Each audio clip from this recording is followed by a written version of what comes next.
चलिए, गुरमीत चड्ढा है हमारे साथ। Gurmeet, good morning. गुरमीत, क्या व्यू बन रहा है मार्केट पर?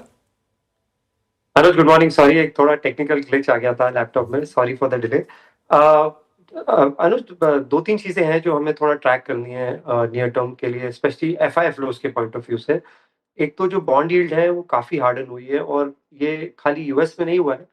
30 ईयर बॉन्ड यील्ड 5% प्लस है। जापानीज बॉन्ड यील्ड भी काफी ऊपर गई है। तो एक जो पूरा ये जो येन कैरी ट्रेड बहुत समय से चल रहा है, वहां पे भी थोड़ा सा हमें पुल बैक अनवाइंडिंग देखने को मिल सकती है, जो कि फ्लोज को शॉर्ट टर्म में इम्पैक्ट कर सकती है। बट मीडियम टर्म में स्ट्रक्चरली दो चीजें बहुत क्लियर हैं। एलोकेशन इमर्जिंग मार्केट के लिए बॉन्ड्स और इक्विटी दोनों में, गोल्ड में होगा, डेवलप्ड मार्केट जैसे यूएस और जो बिग टेक है वहां से।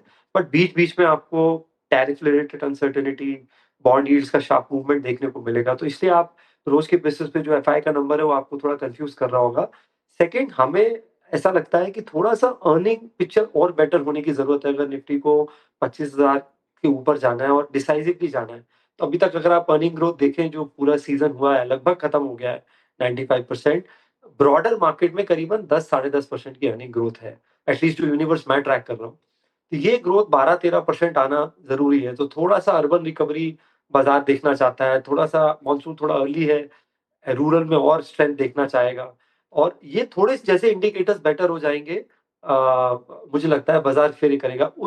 तब तक अगर थोड़ा कंसोलिडेट करे तो कुछ खास बुराई नहीं है। हम्म आज फिर से एक बार डिफेंस में शानदार मोमेंटम है गुरमीत, और यहाँ पर हमने लगातार बाइंग देखी है। अब मोमेंटम प्ले एक साइड पर रखें, अगर वैल्यूएशन के हिसाब से या ओवरऑल अब क्या भी बन रहा है?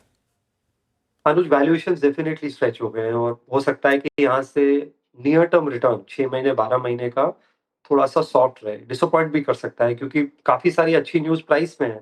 आप देखिए, बहुत सारे शेयर्स जैसे सोलार इंडस्ट्रीज हो, लगभग फेब्रवरी लो से डबल हो गया है। आप एचएएल देखिए, भारत इलेक्ट्रॉनिक्स देखिए, 50 से 70% मूवमेंट, डेटा पैटर्न में बहुत स्ट्रॉन्ग मूवमेंट आया है। जेन टेक्नोलॉजी 40-50% ऊपर है 1100-1200 के लेवल से 1800-1900 लेवल पे। तो अक्रॉस द वो आया है। अब इसके नियर टर्म शायद थोड़े इम्प्लीकेशंस वैल्यूएशन वाइज स्ट्रेस्ड हैं, बट थोड़ा अगर आप लंबा व्यू लेंगे तो ये बाय ऑन डिप स्पेस है। आप देखिए, कल जो नाटो के प्रेसिडेंट है उन्होंने सारे अलायंस को बोला है कि 5% जीडीपी का आप डिफेंस स्पेंडिंग करिए। लास्ट ईयर इन्होंने 2% किया है जीडीपी का। अगर आप ईयू देखें तो $20 ट्रिलियन की इकोनॉमी है। तो अगर 5% स्पेंड होता है तो हम $1 ट्रिलियन डिफेंस स्पेंडिंग की बात कर रहे हैं ईयू में, और ईयू एकदम स्लंबर में रहा है। उन्होंने कुछ खास डिफेंस स्पेंडिंग नहीं है लास्ट 6 महीने के अलावा, साल के अलावा, जब से रशिया यूक्रेन वॉर हुआ है।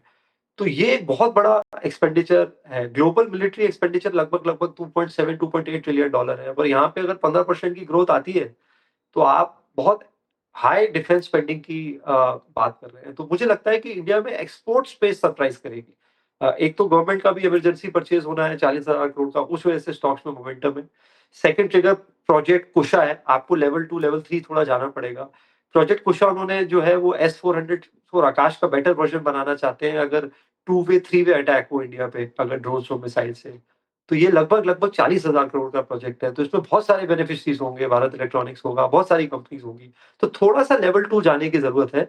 हमारे पोर्टफोलियो में हमारे पास सोलार है, एचएएल है, भारत इलेक्ट्रॉनिक्स और जेन है। हम शुरू से डिफेंस पे ओवरवेट रहे हैं। थोड़ा हमें हमें परेशानी भी हुई थी जब करेक्शन हुआ था, बट वो पार्ट एंड पार्सल है मार्केट का।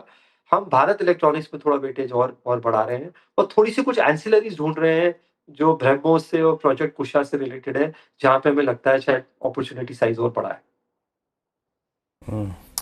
बार बार कुशा की बात कर रहे हैं, यानी आप गुरमीत ये भी कह रहे हैं कि S-500 की पॉसिबिलिटी नहीं है?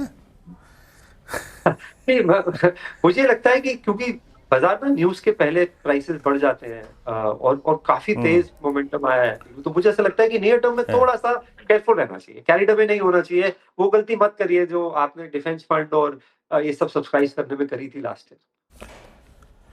अच्छा गुरमीत, ठीक है, ये पॉइंट ठीक है।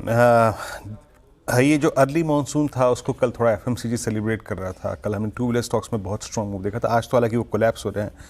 आपका टू व्हीलर स्पेस पे व्यू क्या है, स्पेशली जिस प्रकार का डैमेज अक्टूबर से लेकर अप्रैल के बीच में हुआ था, अब थोड़ी सी स्टेबिलिटी इनकाउंटर्स में आ रही है। क्या आपको वो वैल्यूएशन कंफर्ट मिल रहा है जिसको आप सबसे ज़्यादा तवज्जो देते हैं इस वक्त इन स्टॉक्स में?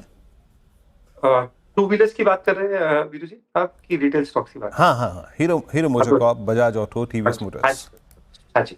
तो वीरू एक देखिए, आप टीवीएस ने क्लियर लीडरशिप दिखाई है और अब पिछले 6 महीने में नहीं दिखाई, पिछले 2 साल में दिखाई है। आप उनका डोमेस्टिक नंबर देखिए, आप उनका एक्सपोर्ट नंबर देखिए, आप iQube देखिए, कितने अच्छे से स्केल अप किया है। इनफैक्ट कुछ-कुछ महीने चेतक को आउट परफॉर्म किया है। तो और कैपिटल एलोकेशन बहुत इम्प्रूव हुआ है टीवीएस का पिछले 3-4 सालों में और रिजल्ट आपके सामने है। सिमिलरली फोर व्हीलर में महिंद्रा ने क्लियर लीडरशिप दिखाई है। आप एम&एम का स्टॉक देखिए, लगभग वापस है 3000 के ऊपर। और आप टाटा मोटर्स देखिए 1200 के हालाँकि अभी 700 साढ़े 700, हालाँकि वहाँ भी अब कुछ चेंजेस देखने को मिल रहे हैं। तो हम टू व्हीलर स्पेस में टीवीएस है हमारे पास, उनकी एक होल्डिंग कंपनी है टीवीएस होल्डिंग, क्योंकि वहाँ पे थोड़ी-सी वैल्यू अनलॉकिंग है, वो भी पोर्टफोलियो में है। हमारे पास थोड़ा एक्सपोज़र उनो मिंडा और संधार टेक्नोलॉजी में भी है। संधार टेक्नोलॉजी में काफ़ी अच्छी रिकवरी आई है पिछले कुछ सप्ताह में। तो इस तरीके से हम कह रहे हैं, बट मैं ब्रॉडली ट्रैक्टर स्पेस पे ज़्यादा बुलिश हूँ। मुझे ऐसा लगता है कि बड़ा थीम, जो बड़ा बिग टिकट स्पेंड है और ट्रैक्टर का जब आप परचेज़ करते हैं, आपका पिछला हार्वेस्ट अच्छा हुआ होता है और आप अगला हार्वेस्ट अच्छा एक्सपेक्ट कर रहे हैं तो करते हैं। और इसका ज़्यादा प्रभाव आपको ट्रैक्टर स्पेस में देखने को मिलेगा। तो एम&एम हमारे पोर्टफोलियो में बहुत प्रोमिनेंट है, बहुत एसयूवी और ट्रैक्टर प्ले, और हम थोड़े से लेवल 2 जाके कुछ ऑटो एंसिलरी भी देखना कोशिश कर रहे हैं फार्मिंग स्पेस में, जहाँ पे थोड़ा बेनिफिट मिल सके। और चलिए गुरमीत, बहुत बहुत शुक्रिया जुड़ने के लिए हमारे साथ और इन सब टॉपिक्स पर बात करने के लिए।